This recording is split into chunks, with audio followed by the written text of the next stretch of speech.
मोदीजी पुन्हा प्रधानमंत्री होत आहेत म्हणून काय सुरू केलंय? संविधान बदलणार. अरे बाबासाहेबांचं संविधान, जब तक सूरज चांद रहेगा बाबा साहेब का संविधान नहीं बदलेगा. एक बार कपिल पाटील खासदार, एक दिवस आपण मी मागतो तुम्हाला, एक दिवसाचा एक तास काढा. कितीही ऊन असू दे, कितीही रांग असू दे, 100% मतदान करण्यासाठी आपण सगळ्यांनी मतदान कक्षामध्ये सगळ्या मतदारांना नेण्याचं काम केलं पाहिजे. या महायुतीच्या मेळाव्याला आपण मार्गदर्शन करावं.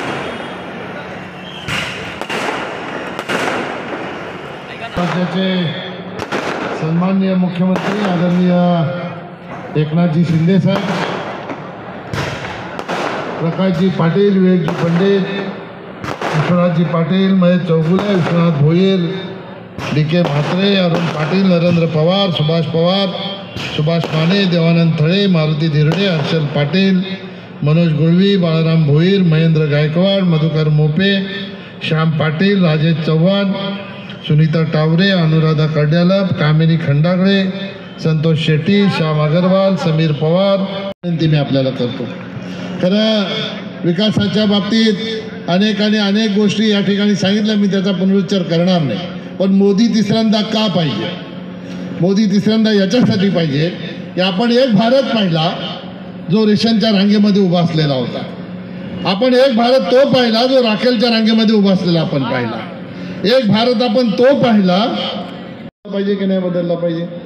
आपल्या लोकसभा क्षेत्रातील ज्याला कोणाला विकास बघायचा आहे त्याला हाताला धरून नेऊन एक काम आपण दाखवू शकतो. इतका विकास आपण या भिवंडी लोकसभा क्षेत्रात केलेला आहे. आणि म्हणून अशा प्रकारे चुकीची माहिती देणाऱ्या लोकांपासून आपण सावध राहिलं पाहिजे. या लोकांना सांगायला काही नाही म्हणून आपली दिशाभूल करण्याचा प्रयत्न करतात. महायुतीचे आपले कार्यकर्ते यांच्या अशा प्रकारच्या दिशाभूल करणाऱ्या फक्त 1824 दिवस आपण स्वतःसाठी, समाजासाठी, कुटुंबासाठी जगत असतो. फक्त एक दिवस आपण मी मागतो तुम्हाला, एक दिवसाचा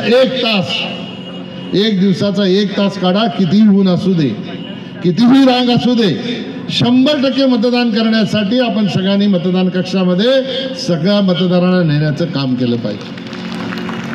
ज्या दिवशी आपण फॉर्म भरला त्या दिवशी 60 ते 65 हजार लोक फॉर्म भरण्यासाठी उपस्थित होते. मला एका पत्रकाराने विचारलं, एवढ्या तापत्या उन्हामध्ये एवढी मोठ्या संख्येने लोक फॉर्म भरायला. शिवाजी महाराज की, एकनाथजी शिंदे साहब आगे बढ़ो, एकनाथजी शिंदे साहब आगे बढ़ो. छत्रपती शिवाजी महाराज की जय. भवानी. हिंदू हृदय सम्राट सरसेनापती बाळासाहेब ठाकरे यांचा, धर्मवीर आनंदगे साहेबांचा, आजच्या महायुतीच्या मेळाव्याला उपस्थित सर्व मान्यवर. वेळ कमी असल्यामुळे मी कोणाचंच नाव घेत नाही, चालेल ना भाऊ? महायुतीचे सर्व पदाधिकारी आणि 6 वाजल्यापासून या ठिकाणी उपस्थित सर्व मतदार बांधव, भगिनी, मातांनो आणि पत्रकार मित्रांनो, सगळ्यात आघाडीवर आहे, पुढं.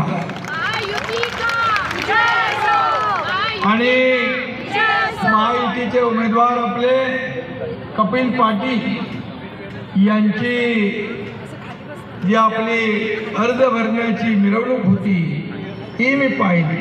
त्याही वेळेस मी आपल्याशी संवाद साधला. खरं म्हणजे ती अर्ज भरण्याची रॅली विजयी रॅलीमध्ये रूपांतरित झाली होती.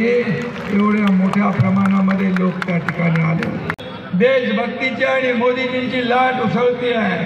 मोदीजींची क्रेज मी आपल्याला सांगण्याची आवश्यकता नाही.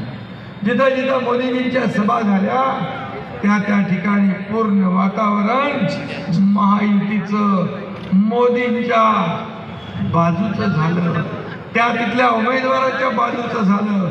आणि म्हणून त्यांना पुन्हा एकदा या देशाचं प्रधानमंत्री करायला लोक आतुर झाले आहेत. ही वस्तुस्थिती आहे.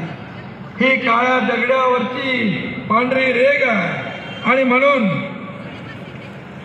या मतदारसंघात देखील कपिल पाटील यांना पुन्हा दिल्लीत पाठवायला तुम्ही सगळेजण सज्ज झालेला आहात हे देखील या ठिकाणी खात्रीपूर्वक सांगतो. आणि म्हणून मोदी असं मुमकिन आहे. आणि म्हणून सगळे म्हणतात अब की बार 400 पार. काय म्हणतात? अब की बार एक बार. आणि म्हणून त्यासाठी प्रत्येक कार्यकर्त्याला मेहनत घ्यायची आहे. शिवसेना भाजपा इथे एक झाला आहे, परंतु आता मनसे आणि राष्ट्रवादी. आणि म्हणून आज शिवसेनेचे देखील पदाधिकारी, सर्व पक्षाचे पदाधिकारी मनापासून कामाला लागले. छोटं मोठं असतं, परंतु एकदा तिकीट झालं, तिकीट फायनल झालं, उमेदवारी फायनल झाली की मग मात्र सगळं आपण बाजूला ठेवतो आणि ईर्षेने कामाला लागतो. कारण ही निवडणूक फक्त एका भिवंडी लोकसभा मतदारसंघाची नाही, ही निवडणूक देशात केलंय.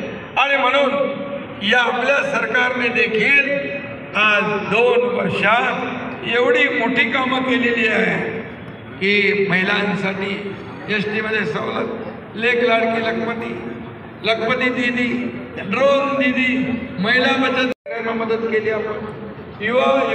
युवकांसाठी स्टार्टअप आहे, स्किल डेव्हलपमेंट आहे, नोकऱ्या आहे, स्वयंरोजगार आहे, ज्येष्ठांसाठी वयोश्री योजना आहे.